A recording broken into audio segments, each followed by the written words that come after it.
Thank you. Have you ever wanted to convince your family to go to a different restaurant? How about convincing your friends to see a different movie? How about convincing your boss that you deserve that raise? Life is made up of little tiny sales and persuasive experiences in your everyday life. You need to know how to sell just because it's how you live.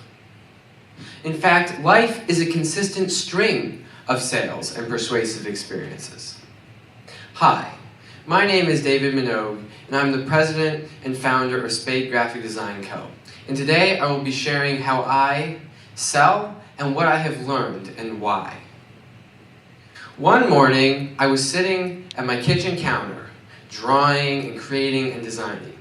As a graphic designer, you have to learn and you have to work with what a company gives you to create a product. You have to draw and create and draw. The specific company I was drawing for that day was a restaurant chain owned by a large family. I drew the entire morning, the sun shone in through the windows, I could hear the birds chirping. It was great, and I kept drawing and drawing and drawing, until every ounce of creativity had been pumped out of me. I combed my hair, I jumped in the car, and I drove to meet the family who owned the restaurant. I sat down with them, and unfortunately, they rejected every single one of my designs. I had worked all morning, and I had worked for the past weeks to create these designs, but not one design was approved. The family disagreed on the designs, and they did not agree on one of my designs. So, they told me to go home and restart. I had no other choice, so I did. I drove home, and I called my team, and I told them, go back to the drawing board. It was frustrating, but I found ease with going back and redoing the same thing because it's my passion. It's what I love to do. I often say that I could do this for no money, because I mean it. I love what I do. It's my passion. I had no problem doing this all over again. I felt so empowered because I found my purpose that I could do this over and over and over again. Selling was easy because I was able to draw on that motivation from purpose. Another day, I walked up and down the beaches selling stickers. Yes, stickers. Stickers you put on your cars and your coolers, and your mugs, and your boats, and your cars, or whatever you want to put it on.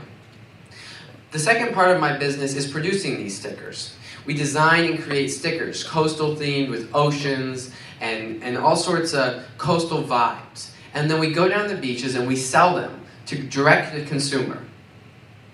So one day I'm walking down the beach, and I meet a lady who, as I begin to give my pitch to, she interrupts me. She was very talkative.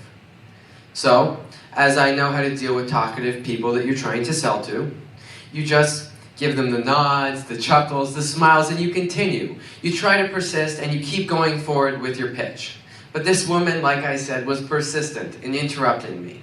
She was so charismatic and so charming and so talkative. So I surrendered and I gave in. We talked about her mom, her dogs, my dogs, where she was from, where I was from, basically everything but stickers. She was born and raised in a town called Gloucester, MA, a coastal town filled with fishermen. And so right as I was about to enter my pitch again, she stopped me again and told me, David, make a fish sticker. Make a sticker that's just a fish. Put Gloucester on it. People will love it. So I said, okay. I kind of ignored her. I smiled. I made the sale. Later that night, I drew up a fish sticker. I thought it'd be cool. So what? So, I drew up a sticker, and I'm proud to announce today this is my highest selling sticker or product I have ever sold. It was great. But not only did this woman's advice give me more revenue, but I came away with something interesting. It's important to listen. In life, if you want to sell stickers, listen, don't talk. I struggled so many times with businesses. I would go to fish shop after surf shop after restaurant, and I would strike out. Oftentimes because I would approach them and talk about what I did.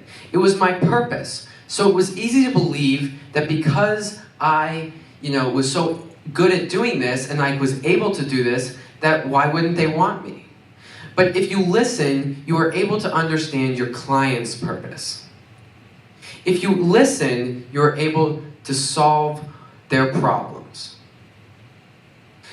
A few years ago, I walked into a ski resort in Montana.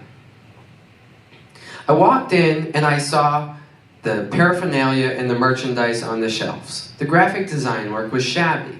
They didn't have stickers. A friend of mine had told me about how he was producing stickers. I told the manager, I'd like to have a shot at producing stickers for you. I was good at graphic design work and drawing. So she said, sure. So I drew up stickers for them, and it was the easiest sale I ever made. I drew the stickers, I printed them, and I got paid for it. I loved it. It was awesome. It was so easy because I solved a problem. Now I know what you're thinking. How is making stickers and doing graphic design work solving a problem? But it doesn't have to be solving world hunger. Every issue has a little solution. You don't have to go about solving crises. In everyday selling points and persuasive experiences, you can find compromising solutions. This ski resort didn't have stickers. Stickers enable a company or a business to make their vision and their vibes and who they are stick. It's great advertisement that everyone can see. And I solved that problem for them. I was able to listen. And as my success continued, I learned that you have to listen to understand how to solve their problems. To reflect back on some of the companies I've done in the past, I didn't listen. And when you don't listen, you don't know what their problem is. You just want to keep telling them that you have a solution, but you don't know their problem. I continued, and I made that sale. In life, if you want to sell, you have not only to listen, but to solve a problem. Selling is an integral part to the human experience. We use it every day. You might not even realize. But what I have learned is that you need to solve a problem. And you need to find that solution, and you need to find your purpose in that. And you need to understand your client's purpose.